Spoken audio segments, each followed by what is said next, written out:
bilang paggalang natin sa salita ng Diyos. Babasahin po natin ang salita ng Diyos, mga kapatid. By the way, wini-welcome ko palang lahat sa inyo. Hindi ko na kayo kilala, ang karamihan sa inyo. Siguro mga 30% sa inyo, hindi ko na kilala. No? Babasahin po natin yung text. Babasahin ko ng una, tapos sasagot kayo. Palitan tayo. Okay? Ako unang magbasa. Ito po yung text natin ngayon. Sa Romans 5:15 to 21. But the free gift is not like the trespass. For if many died through one man's trespass, much more have the grace of God and the free gift by the grace of that one man, Jesus, abounded for many. 16.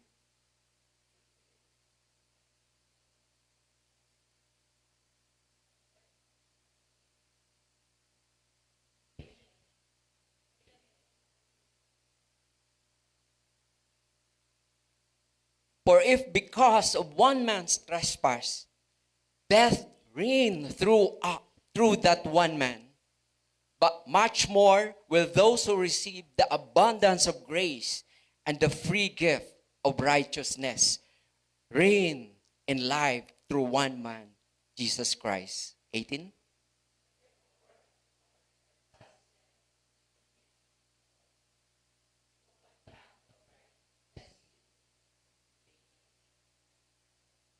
For as by the one man's disobedience and many were made sinners, so by one man's obedience the many will be made righteous.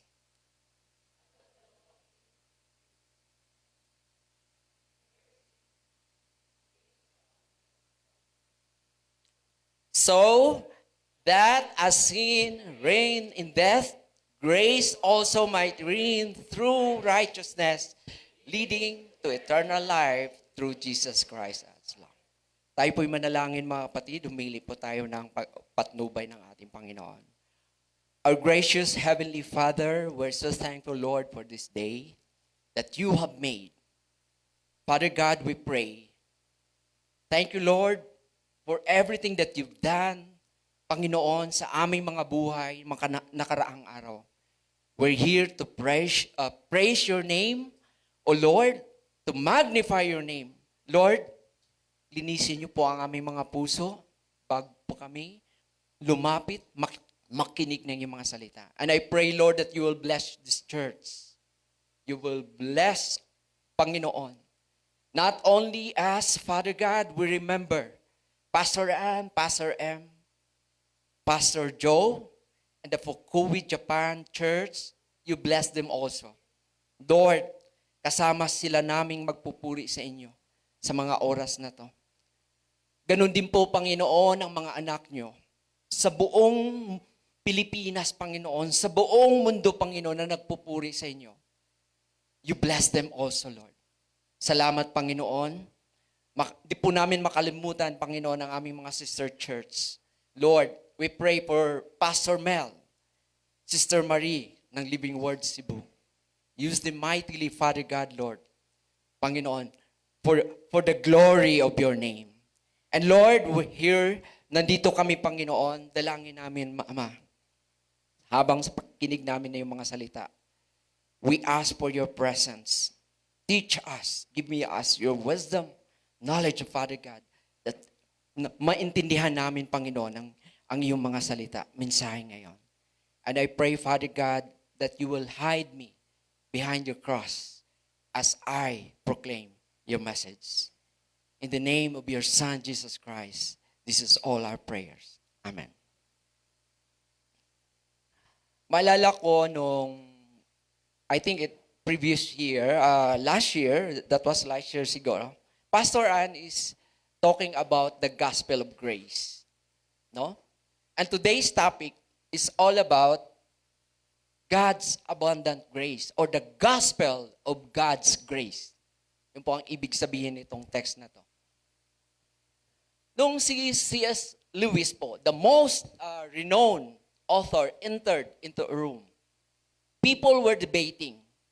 No? These are thinkers. They were debating. And the topic is What makes Christianity unique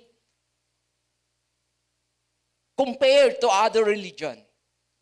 Nung pumasok po siya, narinig po niya ang nagsabi ng iba, it's incarnation. Other insisted, it's resurrection. Sabi nga ng anak ko, dinagdagan niya virgin birth. No? Kasi ito po yung speech niya. Nag-speech po siya ng 1 minute. When he was told and asked the audience, what's the edge of Christianity above all other religion? In his fortnight manner, he responded, oh, that's easy. It's grace. What makes Christianity unique? Sabi nga ni C.S. Lewis, it's easy. It's grace. I think Lewis was right. It's a revolutionary idea po yun. No? Ang ibig kong sabihin dito, mga kapatid, other religion offers to earn approval. Like, for example, mayroon po mga religion that marami pong path. We call it the pathfold, noble path in order to help your spiritual journey. Others have this, the doctrine of men, na you are responsible. You have to take responsible for your action. Para you have to cultivate your mindfulness. Yun po yung mga turo ng other religion. Meron pong covenant, meron pong code of law. But each of these religion offers to earn approval lang. It encourages individual to strive para sa kanilang spiritual growth. And there's no other religion on earth places grace as its theological center. Only Christianity. Ang Christianity lang ang nag-offer ng grace to make God's love unconditional. Pag sinabing grace, unconditional. Walang condition yan. Mga kapatid. Tama po si C.S. Lewis. The word grace, or sa Greek word charis, or charis ba yan? It means favor, kindness, mercy, generosity, unmerited love. Pero kung titingnan natin to, kailan ba nagsimula ang grace? No? Although hindi mo ito mababasa masyado yung word na grace, wala kang makikita sa Old Testament. No? Wala kang makikita. Pero sa makikita natin yung word na graciousness, gratefulness. Ito po ay ginagamit sa Pentateuch. Pero hindi mo makita yung word na grace. No? Ang Hebrews meaning po niyan ay yan po, no? The Hebrews meaning is mercy, favor, grace, gracious. But in the Old Testament, sa creation pa lang, nagsimula na ang grace, mga kapatid. Grace abound since creation as our first point. Nagsimula na yung grace. Bakit? Nung bumagsak po ang tao sa kasalanan, God has demonstrated His grace already. Alam po natin that sin, ang kasalanan, ito po yung cause why man was disconnected to God. At ang tao ay aware at the time. Di ba si Adam at Eve, nahiya po sila sa Panginoon. Anong ginawa nila? Nagtago sila nung tinawag sila ng Panginoon. Adam, Eve, where are you? No? Nagtago sila. They were hiding. At ano pong ginawa ng Diyos? God covered up their shame. And that is grace. Sa anong paraan? Kung tutuusin, He could kill man at the time. And sabi nga, maybe it's the first human rights. Ano? Natawa si Bruce. Human rights recorded kung pinatay niya ang tao para lang sa kanyang pagiging disobedient. But God did, hindi po ginawa ng Diyos yan. He killed, He slaughtered an animal. No? Tingnan nga natin, anong first murder sa creation? It was Cain, no? Who murdered his brother. Yun talaga ang unang history. Hindi ginawa ng Diyos yun. Na ang tao patayin para pagbayarin doon sa kanyang kasalanan. But He killed what? Animal. To cover the shame na kanyang ginawa. He chose an animal to cover his shame. Sabi ng Genesis 3:21, and the Lord God made garments. Kasi doon po niya kinuha yung garments na yon para ibalot sa tao and cloth them. Now, we don't see God here as punisher. Hindi talaga punisher ang ating Panginoon. Ito po yung ginawa niya sa creation. When man fall into sin, he was disconnected. He was separated. And because of God's grace, dahil sa grasya ng Panginoon, He make a work around. And what's that work around? Ang work around para makuha niya muli yung nawala sa kanya. Kasi yan naman ang purpose ng ating Panginoon. Bakit tayo ginawa? Bakit ang tao ginawa ng Panginoon? Mamuhay ng banal at mag-worship sa Kanya. Nung pumasok po yun, kasalanan, nawala. At ayaw ng Panginoon na mawala ang tao. Creation nga niya yun eh. He wants to enjoy the fellowship. Kaso nung nahiya na ang tao, nagtago na dahil aware sila na may kasalanan sila.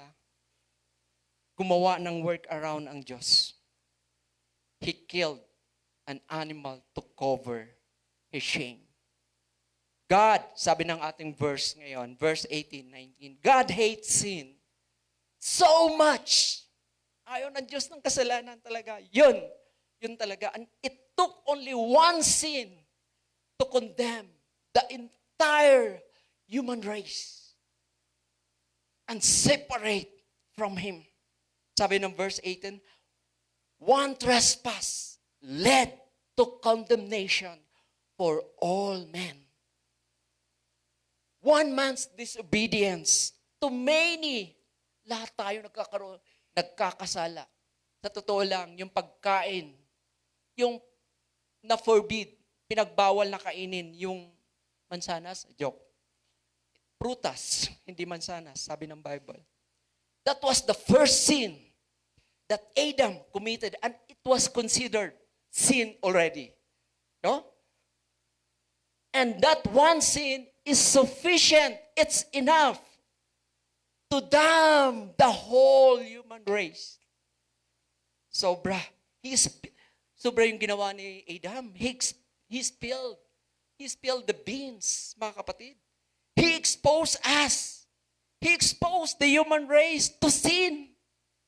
Yun po yung contribution ni Adam. And tayo po ay mga vulnerable, no? Kailangan natin ng vaccine para ma-protect tayo. Yung sin is like a virus, mga kapatid. Sobrang nakakalungkot, no? But God showed His grace. Tandaan po natin, Genesis pa lang, God shows His grace. Ano pong ginawa ng Diyos? He placed restriction. No? Ang tao ay, they are free to walk in the Garden of Eden. Tama? Nung ginawa yun. But this time, pinagbawalan na ng Panginoon. Okay, hanggang dyan lang kayo. You cannot see to all yung lahat ng ginawa ko. You are free to everything, but man was locked down. He was confined in one place. God sets border. And they have no access to the tree of life. Verse 24, and He drove the man out and he placed on the east side of the Garden of Eden the cherubim and a flaming sword, back and forth, guard the way of the tree of life. Ayun, kung tatanungin nyo, tatanungin nyo rin yung sarili nyo, what if God has not restricted them? Ano sa tingin nyo? What will happen to the human race? Sa unang kasalanan, para tayong binaha ng kasalanan, ng lahat ng yung word na malas dahil doon. Paano kung hindi ni-restrict ng Diyos? Doon sa tree of life. I encourage you, sometimes be a theologian. No, mga theologian naman daw tayo by nature. Kasi we ask for reason, di ba? O nga, mapapatanong ka. What do you think? What could be the effect kung nakain nila yung tree of life? Natapos mo nang kainin yung fruit of knowing good and evil? This one, tree of life. Ano pong effect sa human race? Just imagine, for one single error, for one mistake, they have committed. Na-condemn po tayo. Nahiwalay tayo sa Panginoon. Sa akin lang, for me, I think, it would be worse. Kung nagkaroon sila ng access doon sa tree of life. The first offense na ginawa nila, well, view ko lang po ito, mga kapatid. Meron po kayong mga view, no? My point is, sa akin lang, I'm so thankful na ni-restrict ng Panginoon, ni-lockdown ng Panginoon, kasi tingin ko much worse. Much worse. Di natin alam kung anong effect. Sa isang kasalanan, lahat tayo. Parang binura tayo. No? Binura tayo sa mata ng ating Panginoon. Sa akin lang, Lord, thank you na ni-restrict mo yung si Adam and Eve na hindi sila maka-access doon sa tree. Forbidden tree. Tree of knowledge o tree of life. Kasi, salamat Panginoon. Grasya po yun. Grasya yan sa akin. We cannot tell. No? We cannot tell. Makita natin mga kapatid that even God ay sobrang kinasusuklaman yung kasalanan. But His love is great for all of us. For all sinners. No matter what God, kahit anong ginagawa ng Diyos, para doon sa unang kasalanan na ginawa ng tao, kanyang first offense. No matter kung anong redemption ang ginawa ng Panginoon from His downfall. Sabi ng Genesis 6:5, this is after Adam na. No? Men continue on sinning. No? May grace na pero ang tao tuloy-tuloy pa rin. Yun na nga po, yun yung contribution na ginawa ni Adam sa atin. The Lord saw how great the wickedness of human race had become on earth, and every inclination of the thought of the human heart was only evil at that time. Sa Genesis lang ba ito? Hanggang ngayon. Hanggang ngayon. Masabi ko po, I may say that this is God's dilemma. That He is holy and man is sinful, and the only way that He can connect to God, to man, to a sinful man, gusto talaga ng Diyos na i-connect pa rin yung sarili. Pero mo, ang Panginoon, tayo nang lumayo, ang tao nang lumayo, pinagsisikapan pa rin niya na i-connect ang sarili niya. Dahil sa grasya. Grasya. Ito po yung ginawa niya. And this is pure grace, mga kapatid. Verse 20 and 21. The law came to increase in trespass. But where sin increased, grace abounded. No? So that sin reigned in death, grace also might reign through righteousness leading to to eternal life through Jesus Christ our Lord. Nung naset na po yung law, we know that ang nagsimula ng law ay si Moses, right? And I believe, sabi nga, lahat po ng law of the land, it's always point to what Moses did. No? Doon po nagsimula. Nung nagawa ang law, men were so conscious about sin. Aba, the more law was made, the more sin. Kasi may batas. Diba? Maraming mga na-discovered, kasalanan pala yan kasi ginawa ng law, na-legislate. Tama ba yung term? Na-legislate. Oo. Maraming dinidiscover na law. Naging conscious ang tao, kasalanan pala yan. Sa ngayon, ang dami nating batas, di ba? Pero kahit maraming batas, ang puso ng tao, suwail talaga. Di ba? Man has no regard, even if they are conscious about sin. Sabi nga ng Bible, they continue on sinning. And sin has increased. Sabi nga, sin has increases, but God's grace continues. Hindi po naputol ang grasya ng ating Panginoon. At ito po yung commitment ng ating Panginoon that He will rescue man from his downfall. He will rescue man from his downfall. And here, makita po natin, nung ang tao patuloy na gumagawa ng kasalanan, God made another work around in the Old Testament. The pattern of grace continued para ang kasalanan ng tao ay, sabi doon, the atonement of sin. The pattern of grace continued throughout the Old Testament when God instituted blood sacrifice. Di ba yung sa time ng mga pare, nag-o-offer sila ng mga animals, no? At mamili ka ng animals. Kapag yung animals mo ay duling, di pwede yan. Kaya nga, sabi ng history, sa panahon daw nila Solomon, sa panahon ng mga pare, ang daming korupsyon. Kasi, duling, tapon mo yan, pero bebenta nila. Ganun daw. Kasi kailangan ng i-offer ay perfect. No? Tuloy pa rin. That's God's grace. Another work around na pinakita ng Panginoon. By the way, sabi ng Hebrews 10:4, it's not the physical blood of those sacrifices per se cleanse the sinners. Sabi ng verse 4, it is impossible for the blood of bulls and goats to take away sin. Ano pong nagtanggal? Ano pong naglinis?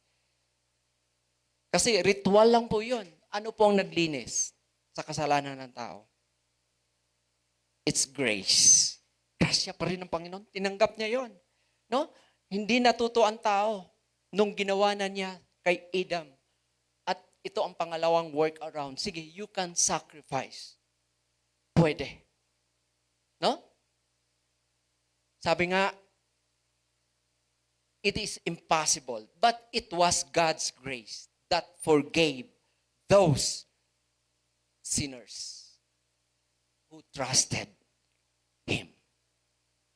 And grace superseded sin. Point number 2.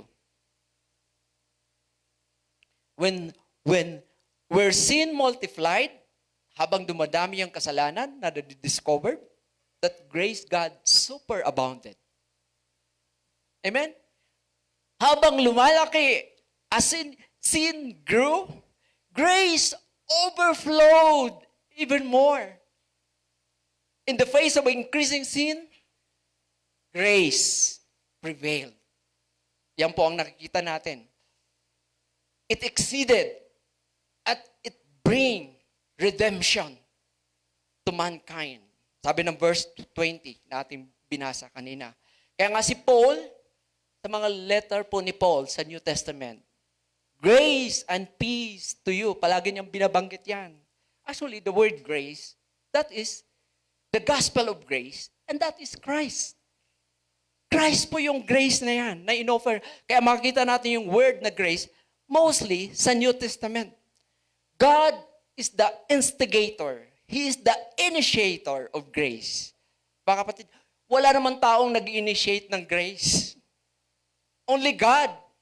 No? And all other graces flow because God initiated grace. By the way, God shows both mercy and grace. But mercy and grace, hindi po sila magkapareha, mga kapatid. No? Alam natin, pag mercy, it withhold punishment we deserve. Halimbawa, may kasalanan ka. Tapos sasabihin ngayon, by mercy, wag mo na ngayon. Stop. Baka next month, itutuloy natin. Kasi mercy lang di ba? Mercy. Minsan, nahuli ka ng pulis. Okay, may mercy ang pulis. Oh, sige, patatawarin kita. Pero next time, hindi yan forever na meron ka ng pass dyan. Grace ang ibibigay ko sa'yo. Pwede kang tumawid kahit bawal. Grace po yon, no? Pero, sabi ng pulis, sunod, huwag mo nang gagawin. Baka next week, huli na kita. Mercy lang yung una. Pwede natin gamitin yon. Pero hindi. But grace gives blessing. No? It gives blessing we don't deserve. Yan po yung grace. No? Sabi ng mercy, mercy can choose to cancel our debt by sacrificing His perfect Son in our place. Titus, no?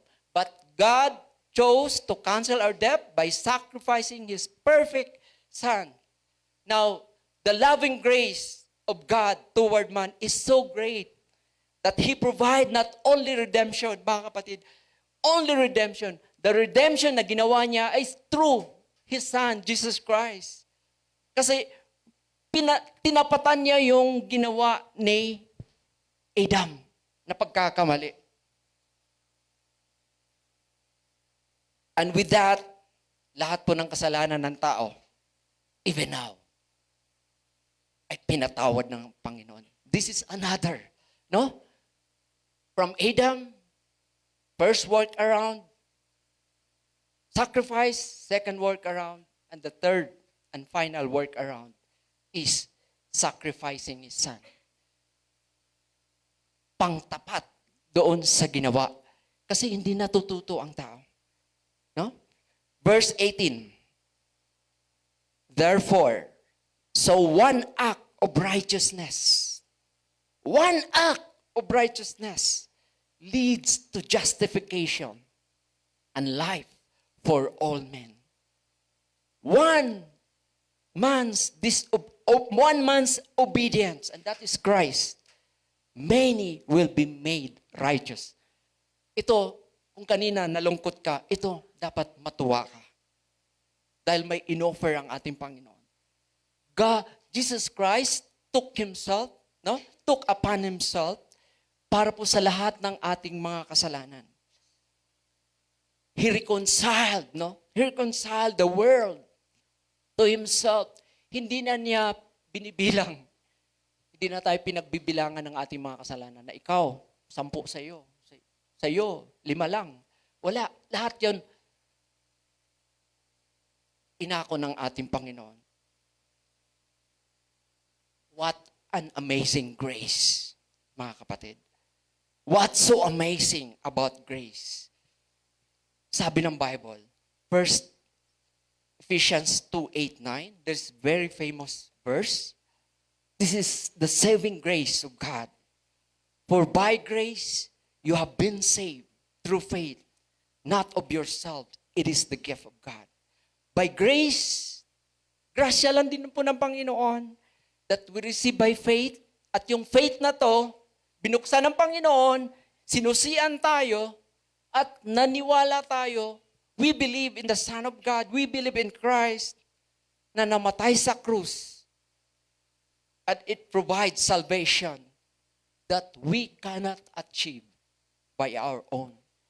Saving grace. You have been saved through faith. You have.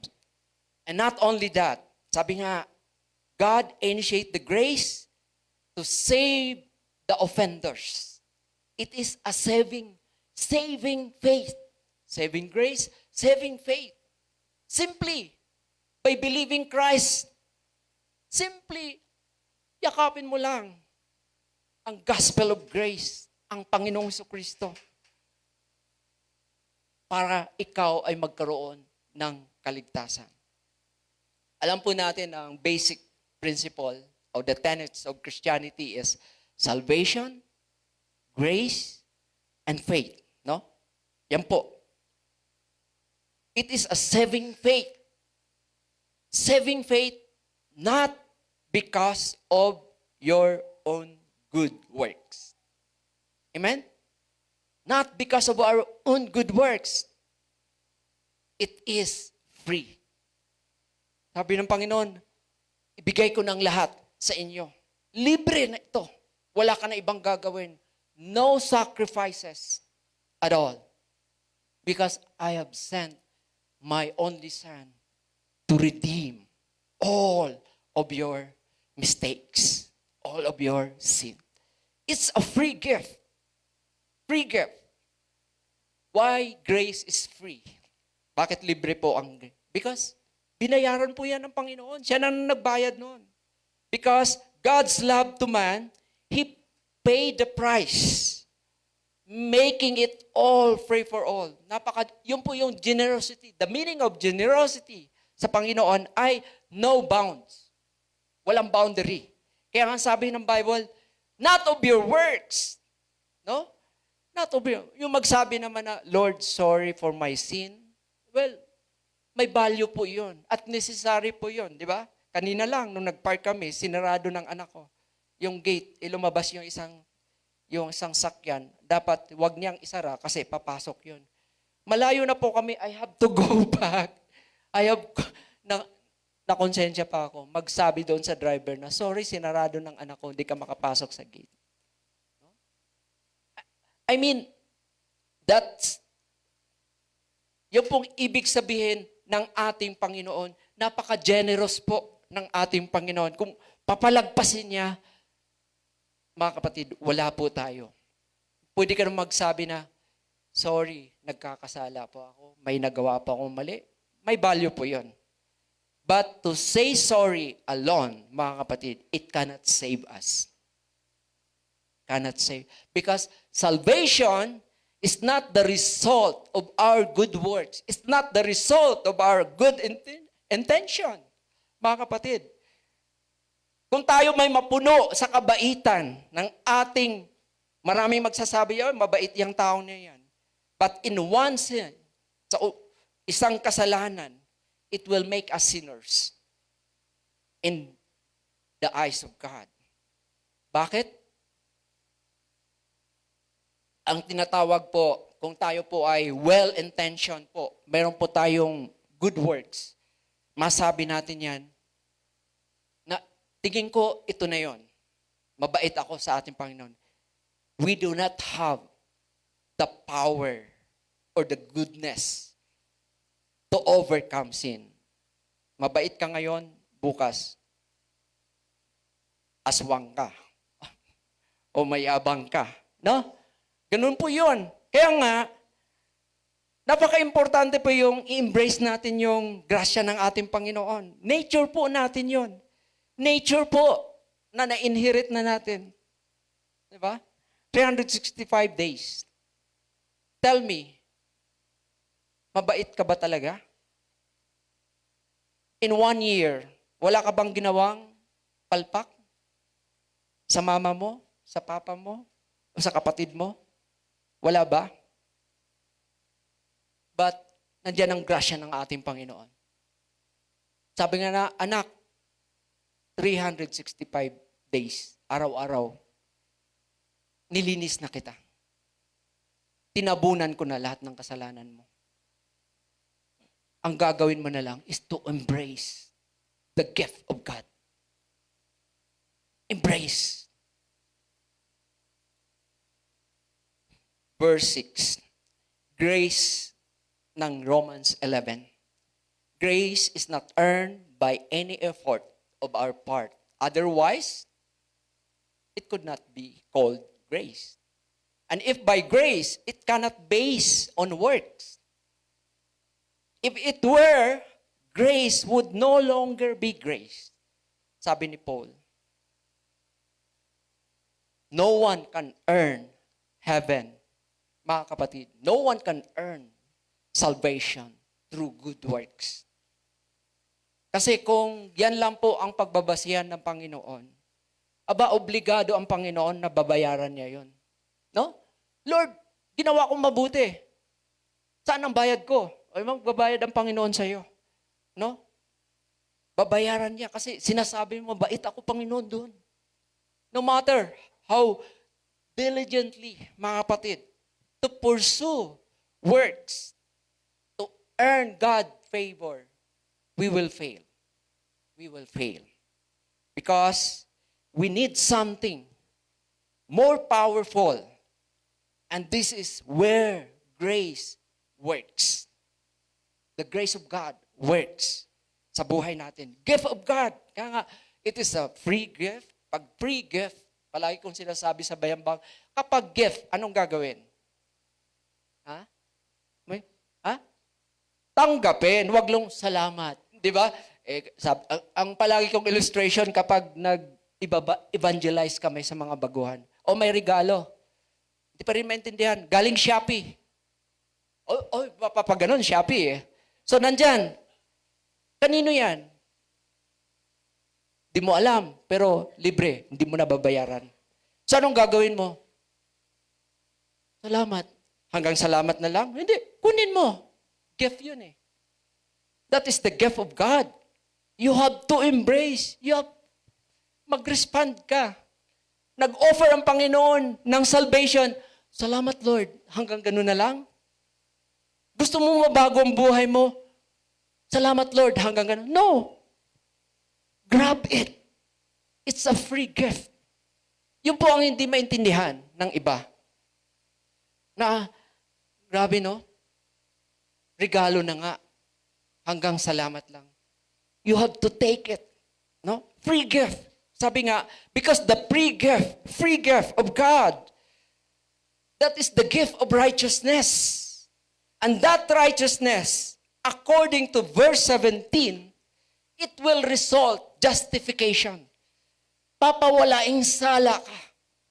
Mawala na ang lahat ng kasalanan ng isang taong may transgression sa ating Panginoon. And that, verse 17, the abundance of grace and the free gift of righteousness reign in life through one man, Jesus Christ.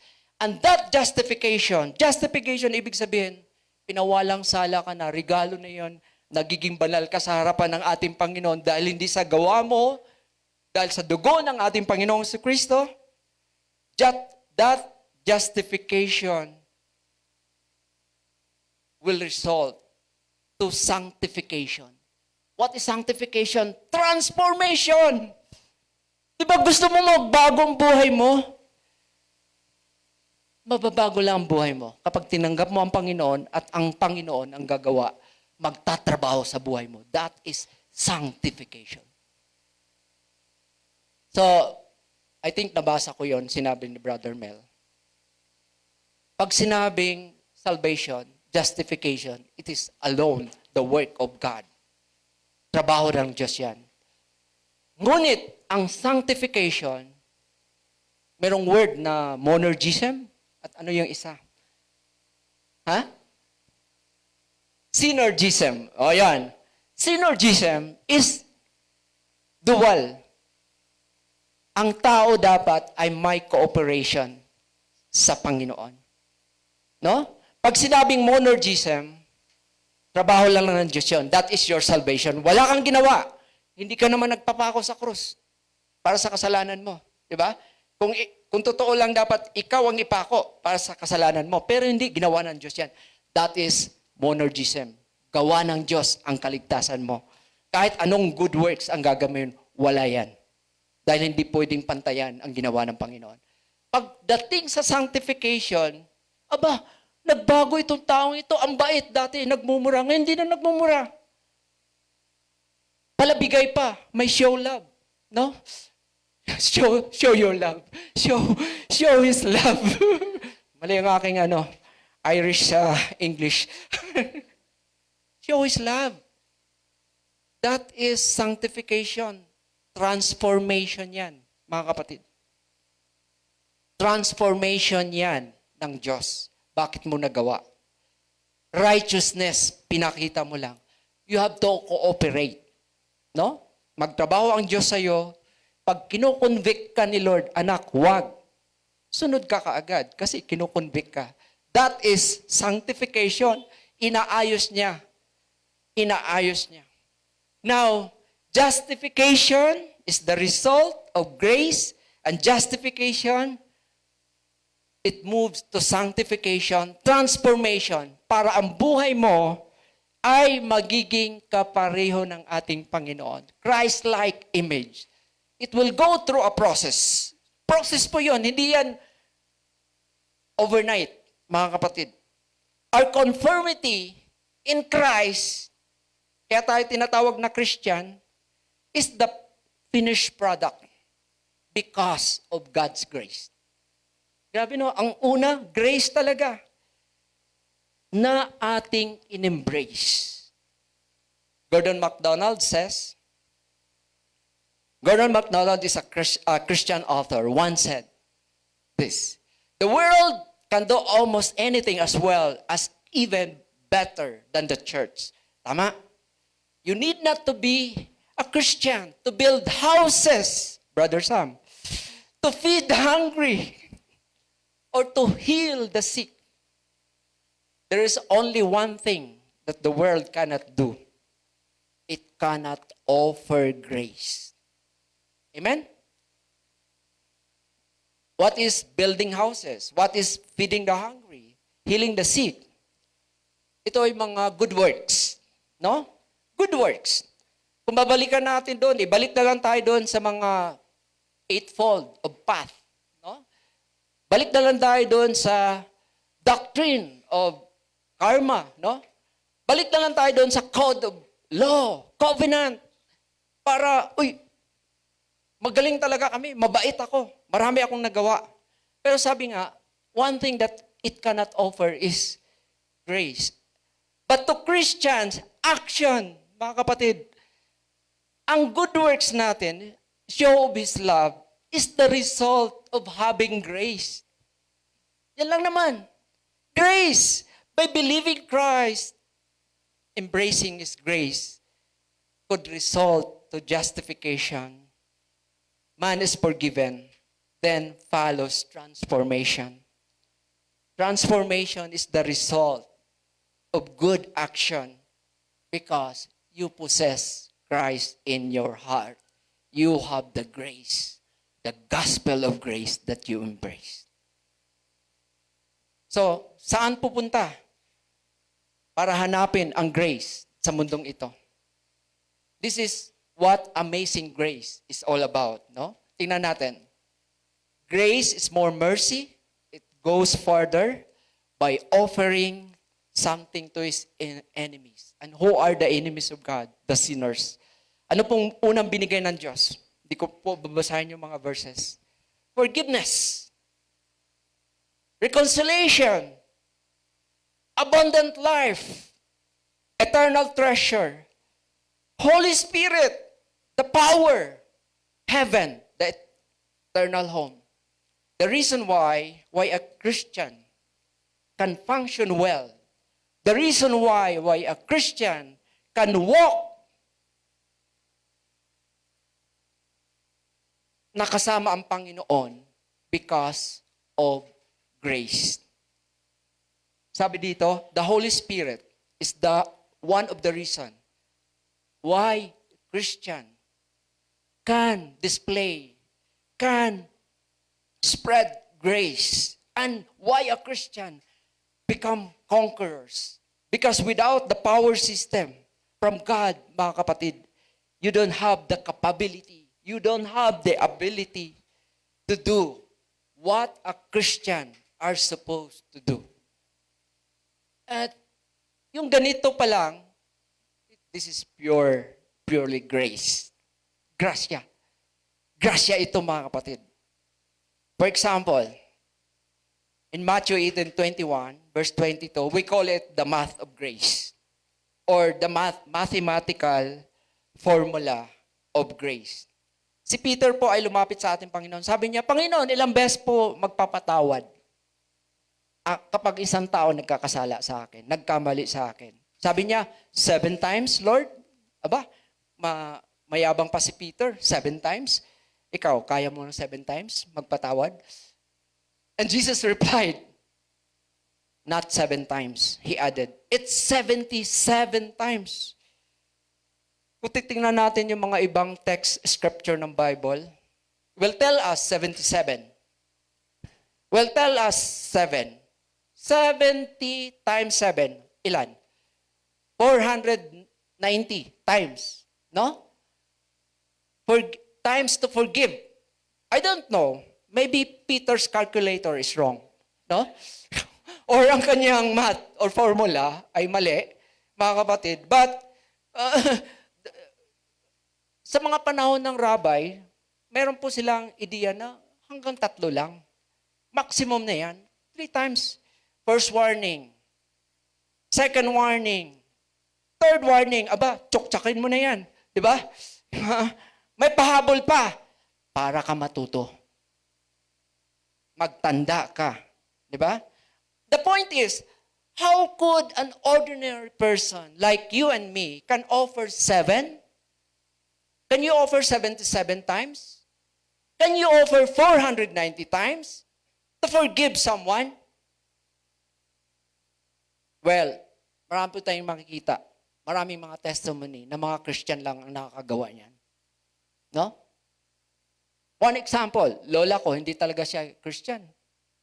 Pero, parang binura lahat ang kasalanan ng taong natalo sa korte. Sinabi lang ng lola ko, ipapasa Diyos ko na lang lahat. E di, nagpiesta yung tao.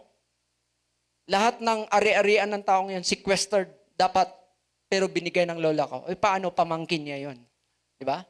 Merong isang tao sa US, nung na-rape, pinatay ang kanyang daughter, nung nagharap sila sa court, umiiyak po yung mamang yon. Sabi niya, pinapasa Diyos ko na, let that man free. Go. Well, hindi tayo lahat makapagbigay ng ganun, mga kapatid. And the practical way na gagawin natin, practical answer, you pray hard. You pray hard. Lord, anong prayer mo? Iiwas mo ako sa mga taong ganito. Tama? Turo po ng Panginoon sa Matthew 6, no? Lord, I cannot offer this kind of forgiveness. Lord, I'm praying. Panginoon. Kasi, Panginoon, iiwas mo ako sa mga taong ganito. Mapagsamantala sa kabaitan ko. Kung hindi lang ako Christian, Lord, sinabi ko kay Bruce kanina, ipapakontempt ko na yun. Natawa si Bruce, no? Tama, ito yung prayer ni Lord, no? Forgive us our debts and also forgiven our debtors. And lead us not into temptation, but deliver us from the evil one. For if you forgive another people when they sin against you, your heavenly Father will also forgive you. No? But if you do not forgive their sin, your Father will not forgive you. Lord, ito na lang prayer ko. Iiwas niyo ako sa mga taong ganito. Yan naman talaga ang prayer natin araw-araw. To sum the point is, mga kapatid, God's formula of grace is boundless. It's infinity. Yan po ang grasya ng Panginoon. That's God's mathematical formula on grace. Now, what makes Christianity unique? Sabi ni C.S. Lewis, it's easy. It's grace. Lewis was right. It's a revolution. It was a revolutionary idea. And the true condition, mga kapatid, the true description of this grace is wala pong bounds, no? Walang boundary.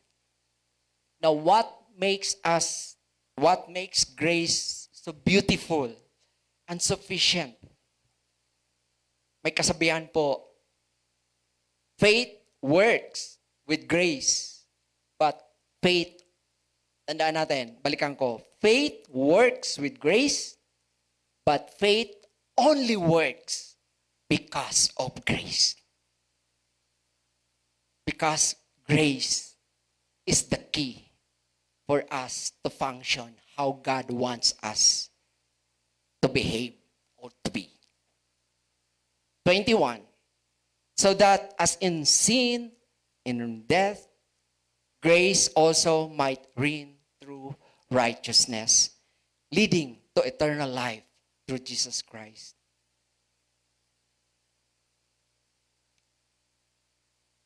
John Piper says, God's grace is the deepest foundation of our guarantee. What is this guarantee? The guarantee is the eternity. Your salvation.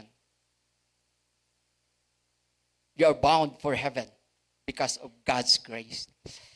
And since this is grace, sabi nga, faith, it has to be received. It has to be tanggapin natin, mga kapatid. Faith is not something. Yung faith is not something na we generate lang. Sarili natin. Faith as well as grace is the gift of God. Kasi yung faith natin, di ba we're praying, Lord, increase my faith. Ang faith, galing din sa Panginoon. Pero mo, bulag talaga tayo, sabi ng Corinthians, the God of this world has blinded us. Na even yung mga kabutihan na ginawa ng Panginoon. It's not, sabi nga, it's not because we are good. Babalikan ko uli. Regalo ng Panginoon ito, mga kapatid. It's a gift from God. For by grace you have been saved through faith, not of yourself. It is the gift of God. Salvation, Psalms 3:8, belongs to the Lord. Belongs to the Lord. You need to embrace. You need to embrace the blessings of God. And that is grace. What's so amazing about grace? Sa araw-araw natin na lakad, sa araw-araw na paggising natin, di ba? It's an amazing grace. Amen?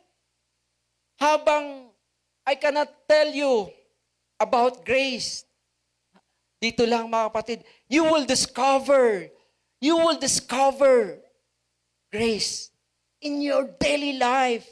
Maari iba ang pag-intindi ko, iba yung perspective ko, iba yung pananaw ko sa grace na pinapaintindi ng Panginoon. Pero ikaw mismo, gumising ka, grasya po yon. Mga kapatid, just be sensitive. You will discover many, many things about grace. Kaya itong mga thinker na to, sila C.S. Lewis or something, I heard from my wife that he want to dig deep much more on grace. Kasi amazing talaga ang grace ng Panginoon sa buhay ng tao. That's why Paul said because he lived by grace of God every day. Ano pong goal ni Paul? His goal in life is to look forward ahead. If he fails, he moved forward. He never looked back. But his eyes focus what is ahead. Basahin ko po yung 3:13. Brothers, I do not consider that I have made it my own. But one thing I do, forgetting what lies behind and straining forward to what lies ahead. The grace of God given to us, given to you, they are new, they are fresh, every morning. Enjoy the grace of God. Binigay sa atin. We should not be looking. We should be looking forward, Lord. Looking forward.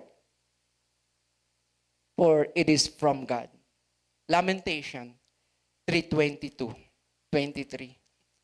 The steadfast love of the Lord never ceases. It never ceases. God's grace never ceases. Sin increases, but God's grace never ceases. It continues. His mercies never come to an end. They are fresh. They are new every morning. Kaya, sabi ni Jeremiah, great is your faithfulness, O Lord. To sum up, Philip Yancey said, the gospel of grace begins and ends with grace.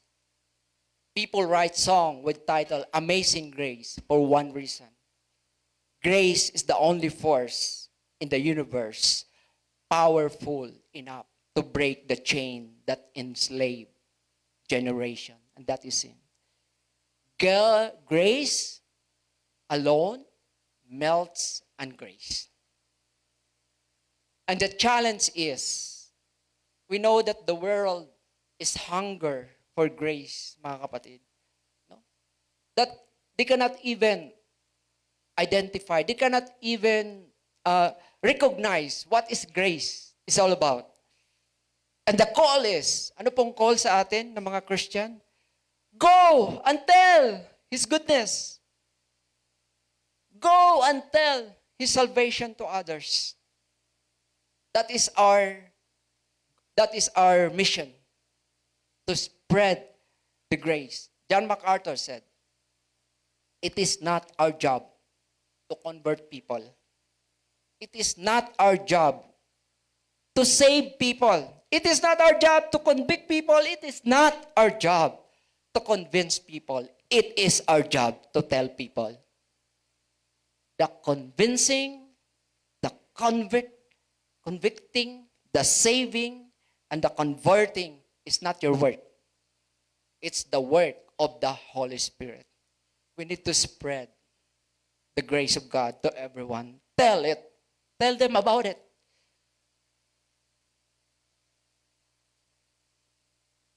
To conclude, when sin entered, when man fall because of sin, holiness was cut. Worshipful heart ceased. Nag-stop po. Ang tao hindi na nag-worship sa Panginoon. Bakit? Because of sin. Wala nang holy living. Because of sin. And God wants to regain it from His, nung na-snatch sa kanyang possession. He wants to regain that. And the only way to regain that is through His grace. Tapoy tumayo mga kapatid. Let's end in prayer. The reason why we live on this earth, oh God, is for us to worship You. To show, Father God, how holy You are. And You deserve the praises and honor of Your people. And with that, Lord, we are so thankful. Thank You for regaining us from our downfall. Salamat, Panginoon, that You have sent Your only Son, Jesus Christ, to die on the cross, to give us more abounding grace. Lord, we pray that we will understand more and more. We can dig, oh Father God, what's the meaning of grace sa aming mga buhay. Thank You, Lord, because sa grasyang ito, pinawalang sala Niyo kami. And You give us, Lord, the chance to transform according to Your image. Our conformity, Father God, sa paglakad namin sa buhay na katulad, Panginoon, na gusto Niyo. Plano Niyo, Panginoon, ay magagawa lang po namin, Panginoon, dahil sa grasyang binigay Niyo sa amin. Salamat, Lord, sa binigay Niyo ng mga kalakasan sa amin. Di namin maintindihan, Panginoon, ang lahat ng ito. Ngunit araw-araw, Panginoon, ipakilala Niyo sa amin na Kayo ang totoong nagbibigay ng lahat ng ito, Panginoon. Ang grasya. Sila po'y bago palagi, Panginoon.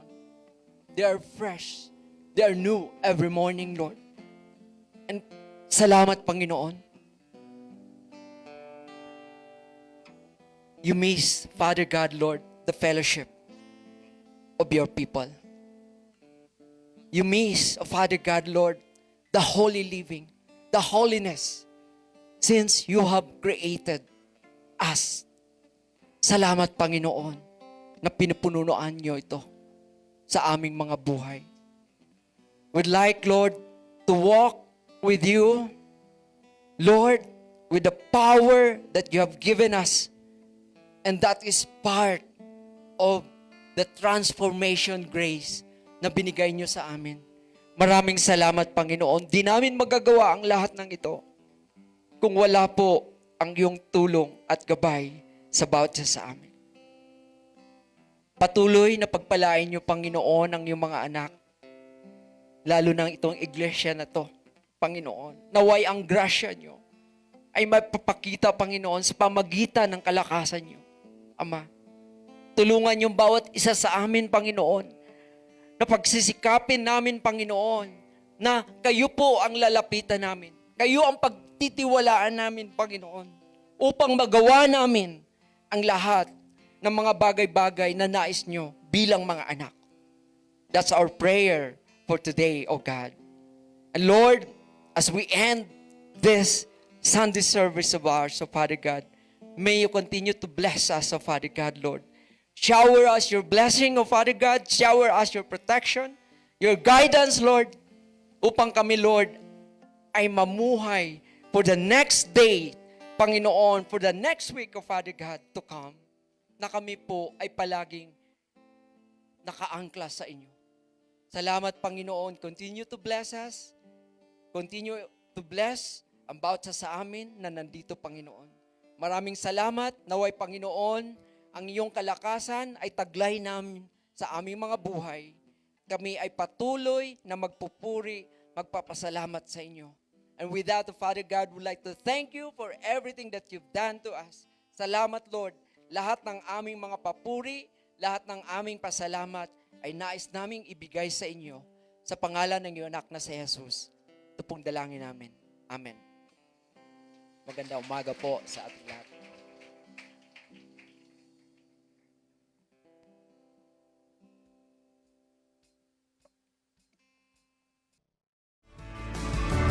Praise the Father, praise the Son, and Holy Ghost. Bless the Lord.